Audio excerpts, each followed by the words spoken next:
নমস্কার। সম্প্রতি আরজিকর হসপিটালের ধর্ষণ কাণ্ড নিয়ে পশ্চিমবঙ্গ সহ গোটা বিশ্বজুড়ে যে দামামা বেজে চলেছে, তারপরে সোশ্যাল মিডিয়াতে আরও অনেক কিছুর উদয় ঘটেছে। তো সেই উদয় নিয়ে আমি একটা কথা কিছুতেই বুঝতে পারছি না, কোনো একটা ধর্ষণ, ওম্যান অ্যাসল্ট, অ্যাসিড কাণ্ড তথা মেয়েদের সাথে খারাপ কিছু হলেই এসব শুরু হয়ে যায় কেন? মানে মেয়েদের সতর্কতা বাণী, মেয়েদের সাবধান থাকতে হবে, ক্যারাটে, জুডো, কুম্ফু শিখতে হবে, কার সাথে মিশছি, কী পোশাক পরছি, কীভাবে হাঁটছি, কীভাবে কথা বলছি, কত রাতে বাড়ি ফিরছি, সব কিছুতেই কড়া সাবধানতা। সোশ্যাল মিডিয়াতে রিলস দেখা ও দেওয়া বন্ধ করতে হবে, শরীর দেখিয়ে বিশৃঙ্খল রিলস দিয়ে যুব সমাজকে বিভ্রান্ত করা বন্ধ করতে হবে। আচ্ছা, মেয়েদের বেঁচে থাকাটা কি করা যায় বলুন তো? সতর্ক থাকতে গেলে তো মায়ের পেট থেকেই সতর্ক থাকতে হবে, যাতে কন্যা ভ্রূণ জেনেই কেউ মায়ের গর্ভেই মেরে না ফেলে। জন্মানোর পরেও সতর্ক থাকতে হবে, যাতে কন্যা সন্তান দেখে কেউ জীবন্ত পুঁতে না দেয়। 2-3 বছর বয়সে সতর্ক থাকতে হবে, যাতে বাড়ির কাকু, মামা, দাদু শরীরের বিভিন্ন অংশে আদরের নামে ছুঁয়ে না ফেলে। সতর্ক হয়ে স্কুলের বই পড়তে শেখার আগে পাড়ার গলির ছেলেদের চরিত্র পড়ে জেনে নিতে হবে। সতর্ক থাকতে হবে স্কুল থেকে বাড়ি ফেরার সময় বাসের কাকু বা ভ্যান কাকু স্কার্টের এদিক ওদিকে ছুঁয়ে ফেললে খবরটা যেন পাঁচকান না হয়, কারণ ভুলটা নিশ্চয়ই নিজেরই ছিল তাতে।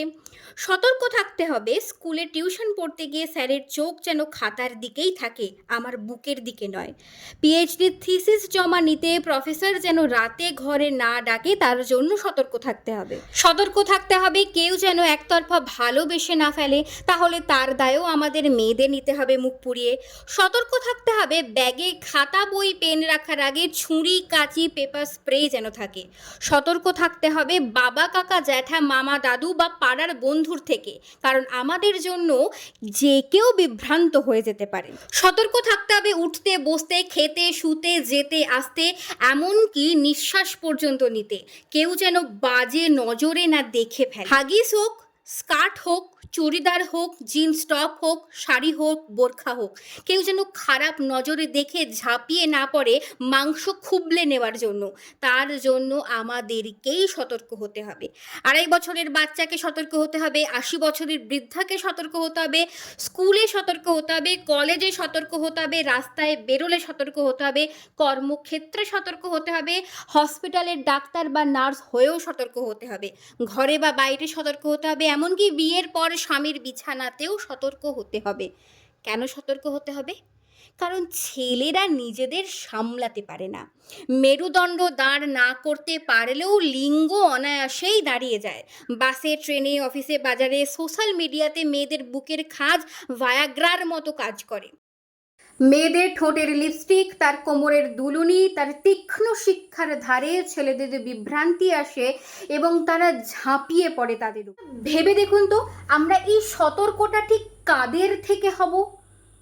ভাবতে পারছেন কি সতর্কটা ঠিক কাদের থেকে হব? তা সত্ত্বেও সতর্ক কিন্তু আমাদেরকেই হতে হবে। না না, ছেলেদের কোনো দোষ নেই। মেয়েরা নাভির নিচে শাড়ি পরবে, জামা পরবে, আর পাশ কাটানোর আছিলায় ছেলেরা ছুঁয়ে দিলেই দোষ? ভাগ্যিস এই ঘটনাগুলো ঘটে যায়, না হলে 2.5 বছরের বাচ্চা হোক বা 80 বছরের বৃদ্ধা, মেয়েদের যে এত সতর্ক থাকতে হবে সেটা জানতেই পারতাম না। So thank you to all the men and women over there who believes and keep sharing that women should change, stop doing reels, stop doing whatever they do. Thank you very much and a very happy Independence Day to all of them. Thank you.